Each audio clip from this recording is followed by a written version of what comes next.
Yeah, at the request of people, I have more video game playing. Hello there, Razzle48 here. For the first time a week, I'm playing something. And I started this a while ago and thought it'd be best not to get into it until it was the only thing going for me. But, yes, we are playing Blazblue Continuum Shift, and I'm gonna start with the previous. It's obviously the best part of the story, the part where you get to hear what... In the dim, shadowy reaches of the past, there was a creature known as the Black Beast. Being racist right off the bat. What the heck, game? Oh, yep, that's Possessing safe. powers beyond the comprehension of mankind, its only desire was the total annihilation of all humanity. You see, you have these creatures in almost every game which completely wants to wipe out all of the freaking people on the earth for no apparent reason. Fighting a hopeless battle for survival, mankind was pushed to the brink of extinction. Oh, well, that's no fun. Just as all hope was about to be lost, 6 heroes appeared. Oh boy! That's kind of expected, actually. They taught the last vestiges of humanity how to harness and control the mystic force of the universe, known as magic. And humans fused it with science, creating what was to become known as Ars Magus. Which is my new RuneScape account name, but I never played the first Blazblue. I don't know any of this.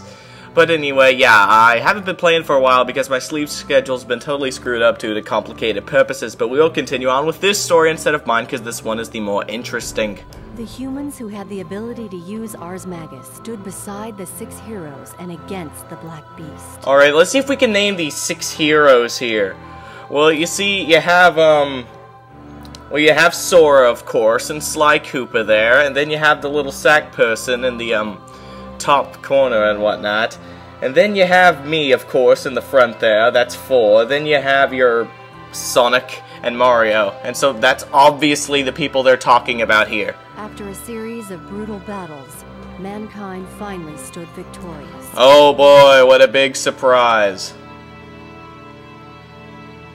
Amongst the survivors, the war came to be known as the First War of Ars Magus, and the 6 brave warriors went down in history as the 6 heroes. Also kind of expected.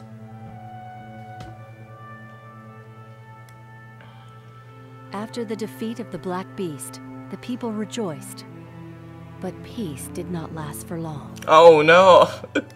This always happens in real life too. You get peace and then 5 minutes later you have another war. From the remains of the Black Beast, a dark mist began to spread outward. Oh god, it's the subspace from Super Smash Bros. Brawl. I'll bet you that's exactly what they're talking about. Yep, that looks exactly like it. In seemingly no time at all, the black mist covered virtually the entire planet. Uh-oh. The mist, which became known as Seether, wreaked havoc on mankind, as prolonged exposure had detrimental effects on the human body. That's not good, or it might be, depending on what detrimental means. In order to limit their exposure to this deadly poison, humans were forced to construct cities atop towering mountains. These cities became known as hierarchical cities. That's not a very good construction choice, building it on top of mountains. Entire cities on top of a mountain doesn't seem like that would have pretty good stability. But what do I know? I'm not a construction guy. But we have the loading screen today, so that's fantastic. What's this? A door? At the same time, the organization known as the Novus Orbis Librarium was formed for the purpose of managing and controlling the objects known as grimoires, which are required to use Ars Magus. Okay, so you have this magical science that require these objects to use, and you had this giant beast that put subspace all over the world, and you had to call in Mario and company to kill it. Okay, makes sense. Inevitably, the NOL began to leverage the power accorded to them by their control of these grimoires, and most of the world fell under their jurisdiction. Again, what the heck does jurisdiction mean? This could be good or bad depending on the meaning of that one word. I mean, surely if meanings of words could save the world, I'm sure that the people who write dictionaries might be a little more lenient. With almost half the world's population decimated by the war against the Black Beast, the remaining survivors began to quickly rebuild their civilization under the watchful eyes of the Novus Orbis librarian. Okay, so you have this library that watches over people. That makes total sense. Well, they would know a lot from all the books they have in it, but yeah, but still. Come on, is it really a library? What? Decades passed since the founding of the Novus Orbis librarium. Okay.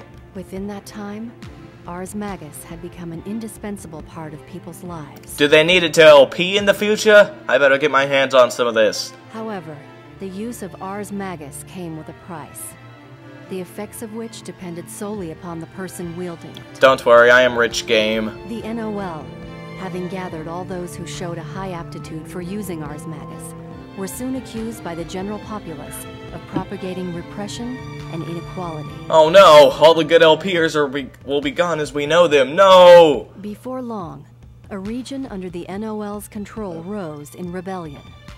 Calling themselves the Ikaruga Federation, they declared their independence from the NOL. You know nothing about literature, game. That's pronounced Ikaruga.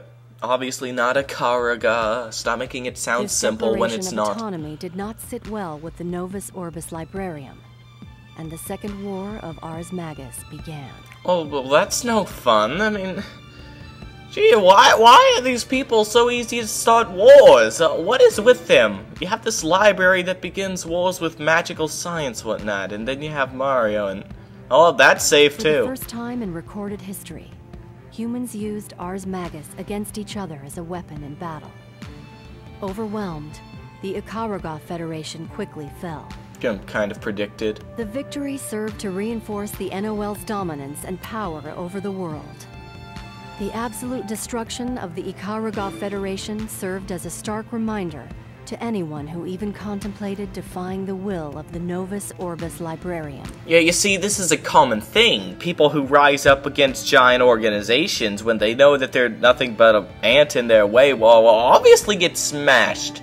You see, I've smashed many ants in my time, as you plainly tell. But I believe that, next we have, that's the end of the game. So for now, wait. It's a guy who has different colored eyes and a big sword. 2 years later.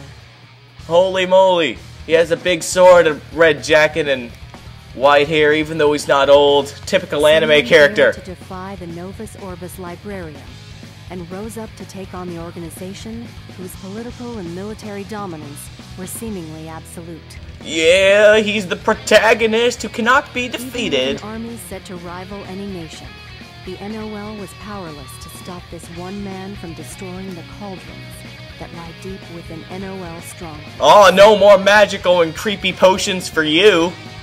Voodoo practice in library, what the heck? The man in question was called Ragna the Bloodedge. The Bloodedge? Is that really his last name? That's awesome. Where can I get a name like that? It was not long before the NOL declared Ragna the Bloodedge as an SS-class criminal. That picture looks nothing like him. And geez, kid in the bottom right, that is a big hat for your head. What the heck? With the largest bounty in recorded history put on his head, and wanted posters with his face plastered on every available surface, Ragna had become the target of a wide variety of different organizations. Well, no wonder they haven't caught him. The wanted posters are not exactly what I would call accurate. The most significant of these What? are the librarian's guards, bounty hunters, known as vigilantes, and Sector 7, who was known for its advanced scientific research and breakthroughs. Sector 7? I've not heard of that. But here we have... In addition to these organizations were other individuals who either coveted Ragna's power or sat silently in the shadows, watching. Stalker! The world was slowly being transformed by the actions of one rebel. You see, I'm gonna do the same thing when I grow up, you know? But... great music in this game. I love it. I got it all on my iPod. What is this? An explosion in the background. 2199 AD. That's a big number. Ragna arrived at the NOL headquarters of Kagutsuchi, the 13th hierarchical city. Look out, library. Ragna's gonna destroy all your books. However, several of Ragna's enemies were already there, waiting for him. Oh, really? Does one of them include Bowser? Well, 4th Thaumaturgist Squadron Commander Major Jin Kisaragi. Nice sword, guy. One of the 6 heroes, Hakumen. No, I explained this. I told you who these 6 heroes were. The silver-haired girl, New 13. Silver hair. Why do I get the feeling that they mean Micaiah from Fire Emblem Radiant Dawn? What? Yes, I have played that. Explosion! Just as Ragna thought he had finished what he'd set out to do, he was dragged into the cauldron, along with New 13. Yeah, look out, Ragna, you're gonna get some voodoo powers granted to you by the genies of the library. What? As he was plummeting to his doom, Ragna heard a girl's voice calling to him. With the last of his strength, he reached out his hand. This is also typical. Thanks to her actions, Ragna's life was spared. Well, we have... I love how they don't really care while there's a giant explosion in the background that's gonna engulf them pretty soon. The girl's name was Noelle Vermilion. Really?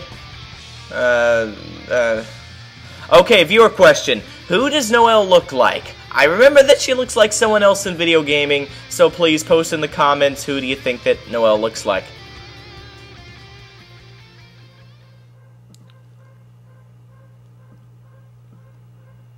It was the dawn of a new era of mankind. Oh, well, that's good. Out in the streets, people were joyously celebrating the start of a new year. However, Ragna ignored the celebrations, intent on more important matters. Yeah, he has to take his bath first. Oh, it's a guy with green hair. The destruction of his new arch-nemesis. Screw the rules, I have green hair. That should be his catchphrase.